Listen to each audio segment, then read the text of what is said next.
So Sophie Cunningham is a member of the Indiana Fever, and somebody that, it's funny because in a lot of the workouts, you haven't really been seeing Sophie Cunningham. She's someone that's kind of been all over the place because obviously there are other obligations. But at least in her workouts, you're still seeing she's hitting shots, which is all that's kind of needed. And Sophie Cunningham is somebody that I expect to make the most out of being in Indiana. And I've always said this. I do not think that Matt Ishbia trades Sophie Cunningham without Sophie Cunningham's blessing. And I mean that. I do not think that trade is made without Sophie Cunningham's blessing. And if you're wondering why, I genuinely think she does so much work for the Phoenix Suns, another team that Matt Ishbia owns. So I don't see if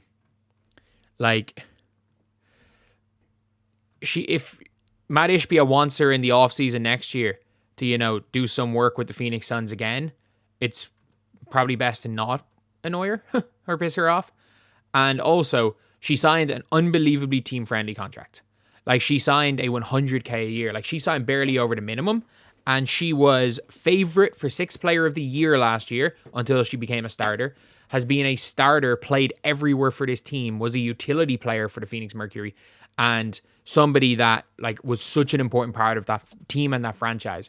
So there's no way that she's traded without getting the whatever about Matt Ishbia and the others trading Natasha Cloud with everything. There is no way that they trade Sophie Cunningham without their blessing, because Sophie Cunningham works for the damn organization. She works for the Suns. It's a little bit different there. Matt Ishbia is probably as much as anything worried about losing one of the Suns media team. But so obviously Sophie Cunningham ready for the spotlight alongside Caitlin Clark. So we're going to be reacting to this article from Jenna Alemancelli, and obviously she sells the post. She's equipped to thrive in the spotlight while playing alongside the Fever superstar Clark. I think that since I've been out here in Phoenix, it hasn't always been easy. While it goes in a partnership with Quest Nutrition, there's been a lot of trials, been a lot of lessons learned, a lot of experience. I thought it was just like any WNBA team. But I think it's built me. It's made me tougher. It's tested my persistence and my mental quite a bit. And obviously, look, she played center, and being part of the Mercury during the whole Brittany Griner thing could not have been easy. I think it's built me for something bigger and better. In the stage we're about to be on, the players that I'm with, I think I'm built for this. And to be fair, yeah, you have to be built for playing Indiana. And that doesn't mean it's always going to be rainbows and butterflies. Each season has their thing, but I feel like when you're a good mindset, you're around really good people who have a common goal, it works.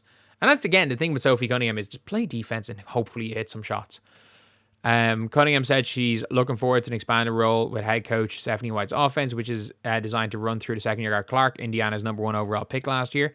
The generational talent became whatever we all know about Caitlin Clark. Clark's fame put the team under a microscope, which opened the floodgates, scrutiny, and constant attention.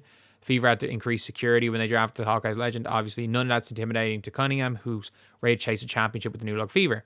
I think that's why they brought in a lot of veterans who have that experience. I'm not saying they have the experience of hundreds of millions of followers watching you your every step, but I do feel they brought an experience of how to gel in the locker room. When you are close-knit in the locker room, on and off the court, and you have that chemistry, it automatically transforms that on the court, and you don't have to worry about all the noise. And you know what? Noise is good when you have that many eyes. And one of the funny things about that is, I always have made this point.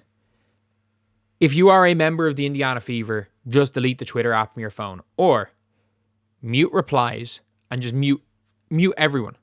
Mute the word Fever, mute the WNBA, or if you just tweet into the void. If you want to say something, tweet into the void. And I mean that, because if you are terminally online, this is not a good team to be a part of, because when you're playing for a championship, you can never get too high or get too low. And if you're terminally online going, constantly looking at Twitter and everything, when things are going well and it's nothing but praise, you can get too high. And when things are going bad and people are going at you, you can get too low. So I would always advise to kind of stay away from that from sports players, to stay away from the media, because I think it's really important for their own just mental sanity. Because you should never get high. You should never get too high. You should never get too low. Always try to just focus on the locker room. And I think the Fever did a really good job of that last year. And that's the one thing I'll always give Christy Sides credit for, is she did a really, really good job with that. When you're closely in the locker room on and off the court, it's a year of growth and so on. For me to go and be a part of a team that has lots of eyes on it off the court, it's going to be huge as well. My focus on the court, winning ball games, winning championships. Obviously, I'm just refocused. There's a different type of vibe and energy about me. I think I'm always kind of happy-go-lucky, go with the flow. I'm still like that, but also ready to dial in and get a championship because that's something I haven't done yet, and I'm going to do any in my power to help the team do that. I mean, happy-go-lucky until she's on the floor and she's gonna. I'm calling it right now. 2. My over and under is 2. And lads, in the comment section below, I want you guys to leave the over or under. Or do you guys take the over or do you guys take the under of brawls that are started by Sophie Cunningham? And by brawls, I mean at least 2 players ejected. Scuffles that will eject at least 2 players. The over under is 2.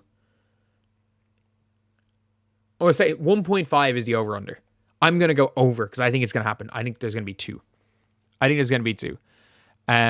handle myself. For me, it's up time to level up my nutrition, how I handle myself, training myself, how I treat my teammates, how I'm going to lead. I think it's a year first, and I'm excited for that. The Mercury selected Cunningham. I think I just kind of got too comfortable out here in a system that was more maybe 1v1. My role was to get in the corner, spot up and shoot. I'm going to be a lot more entwined in our offense, and I love the dynamics the team brings. The motion offense where, it's all about reads, it's all about cutting, and when everyone's on the same page. Oh, if they run kind of a more motion team-based offense, I think it's going to be better for the Fever. Caitlin's numbers are going to drop in that, by the way.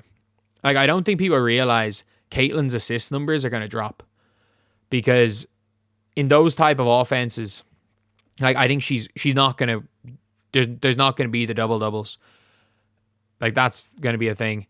Like, people don't realize if you've played in one of those offenses, the point guard has less control over it, which is actually probably going to be a good thing long-term. For me, not a lot of people get the opportunity in the career to go somewhere where they think they're going to thrive, and the people around them are going to thrive, and that everyone is confident, having fun winning ball games. Just a new great opportunity. The opportunity to play for Fever alongside Clark is an ideal situation. Additionally, Indiana got Jaylen Brown. Yeah, I just don't see Jaylen Brown's not making this roster. But yeah, it is interesting to read this article about Sophie Cunningham and just what she's saying, because I did see, I don't think it's from the same article. There was another post on Reddit about it. And yeah, I don't know where this came from, but it's on one of the Reddit pages, Female Athletes Network. Basically, has the recipe for success. Is this the same one? Went to a party with Quest. Oh, Sky, it's the same. There's more stuff. I just want to win. I want a championship and competitive. I'll do anything the team needs. And when you have something like that, not just her, but you have Aaliyah who's willing to do anything to win and bring an experience of vets, it's a recipe for success. For me, it's all about winning. I think we all have our mindset on that. So we talked. She says she still hasn't met Clark in person. We talked quite a bit. There was one time we were supposed to meet, but she ended up going somewhere else, completely fine. Busy schedule, I don't care. Although her plans fell through, Cunningham has already been won over by Clark as the pair have been texting frequently. We haven't texted quite a bit, and I think she's just a good human, just a really funny person. Obviously hyping up Caitlin Clark because every player on this team is going to be asked about Caitlin Clark, for being honest. But yeah, I think she's a lot of wit. She's one of my cousin's ages, so it's like, oh, you're like my little cousin. But I think it's kind of funny because I'm at a weird age too, where it's like, I have a lot of older people. I'm kind of like in the middle. We have a lot of young bucks, so it's going to be an interesting dynamic. I think she's a phenomenal human, and to be fair, I don't think anyone said anything else, other than that about Caitlin Clark. So it's a bit more in depth about that. But yeah, I think Sophie Cunningham's going to be a really important player for the Fever because she's probably not going to start, but I think no matter who gets injured, Sophie Cunningham's going to start. Like, if Clark gets an injury, I could see Sophie Cunningham legitimately starting at the point guard.